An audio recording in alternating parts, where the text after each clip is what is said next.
ಕೇವಲ ರಾಜ್ಕುಮಾರ್ ಹಾಗೂ ಪುನೀತ್ರವರ ಹಾಡುಗಳನ್ನ ಮಾತ್ರ ಹಾಡದೆ ಸಮಾಜದಲ್ಲಿ ಸಾಕಷ್ಟು ಸಾಧನೆ ಮಾಡಿರ್ತಕ್ಕಂಥ ಹಲವಾರು ಕ್ಷೇತ್ರಗಳಲ್ಲಿ ಸಾಧನೆ ಮಾಡಿರ್ತಕ್ಕಂಥ ಗಣ್ಯ ವ್ಯಕ್ತಿಗಳನ್ನ ಗುರುತಿಸಿ ಅವರಿಗೆ ಸನ್ಮಾನ ಮಾಡಿದ್ದು ನಮಗೆ ಬಹಳ ಒಂದು ರೀತಿ ಸಂತೋಷ ತಂದಿದೆ. ಹಾಗೆ ಅವರು ಕೂಡ ನಮ್ಮನ್ನು ಬಹಳ ಈ ಒಂದು ಕಾರ್ಯ ಮಾಡಲಿಕ್ಕೆ ಶ್ಲಾಘಿಸಿದ್ದಾರೆ. ಹೀಗೆ ಪ್ರತಿ ವರ್ಷ ಇನ್ನೂ ಉನ್ನತ ಮಟ್ಟದ ಸಂಗೀತದ ಜೊತೆಗೆ ಸಮಾಜಮುಖಿಯಾದ ಕೆಲಸಗಳನ್ನ ಮಾಡ್ತಕ್ಕಂಥ ಆಸಕ್ತಿಯನ್ನು ಸಿಂಫೋನಿ ಹೊಂದಿದೆ.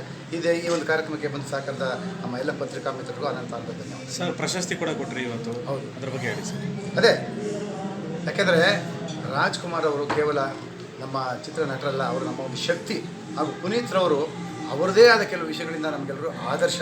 ಹಾಗಾಗಿ ಅವ್ರಿಗೆ ನಾವು ಅವರ ಹೆಸರು ಒಂದು ಪ್ರಶಸ್ತಿ ಕೊಡೋದ್ರಿಂದ ಅವರೊಂದು ಗುಣಗಳನ್ನ ನಾವು ಹೆಚ್ಚೆಚ್ಚು ನೆನೆಸ್ಕೊಳ್ತಕ್ಕಂಥ ಒಂದು ಕಾರ್ಯ ಆಗುತ್ತೆ ಅನ್ನೋ ದೃಷ್ಟಿಯಿಂದ ನಾವು ಈ ಒಂದು ಇದನ್ನು ಮಾಡಿದ್ದು. ಇವತ್ತು ಬಹಳ ಸಕ್ಸಸ್ಫುಲ್ ಆಗಿದೆ. ನಮ್ಮ ಗುರೂಜಿ ಹಾಗೂ ನಮ್ಮ ಅನಂತು ಇವರೆಲ್ಲ ಸಹಕಾರ. ಸರ್, ನಿಮಿಷ ಮಾತಾಡಿ. ನಮಸ್ಕಾರ. ಇತ್ತೀಚೆಗೆ ಪ್ರಶಸ್ತಿ ಕಾರ್ಯಕ್ರಮ ಅಂದರೆ ಏನೋ ಒಂದು ಅಲ್ಲಿ ತಪ್ಪು ತಡೆಗಳೆಲ್ಲ ಇರುತ್ತೆ.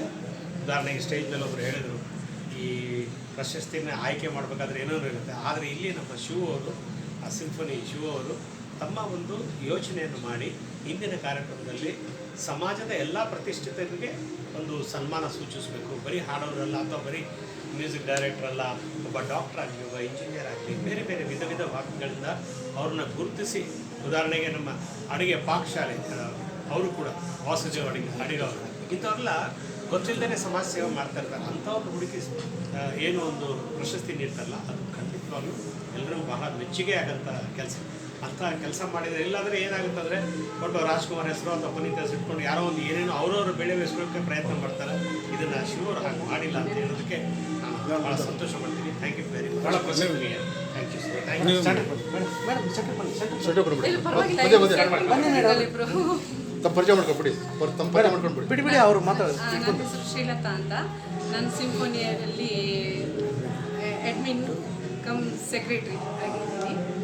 ಸೊ ಇವತ್ತಿನ ಕಾರ್ಯಕ್ರಮ ಎಲ್ಲ ನಮ್ಮ ಸರ್ದು ಒಂದು ಡ್ರೀಮ್, ಅದು ಮಾಡಬೇಕು ಅಂತ ಇತ್ತು ಅವರಿಗೆ. ಎಲ್ಲರಿಗೂ ಸಮಾಜದಲ್ಲಿ ಉತ್ತಮ ಸೇವೆಗಳನ್ನು ಕೈಗೊಂಡವರಿಗೆ ಒಂದು ಈ ಥರ ಕರೆದು ಬಿಟ್ಟು ಒಂದು ಎಲ್ಲರ ಸಮ್ಮುಖದಲ್ಲಿ ಪ್ರಶಸ್ತಿ ಪ್ರದಾನ ಮಾಡಬೇಕು ಅನ್ನೋದು ಅವ್ರದ್ದೊಂದು ಕನಸಾಗಿತ್ತು.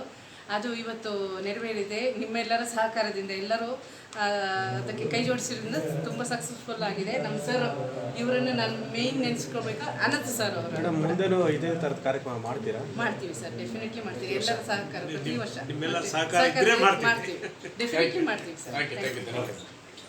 ಸರ್. ಸರ್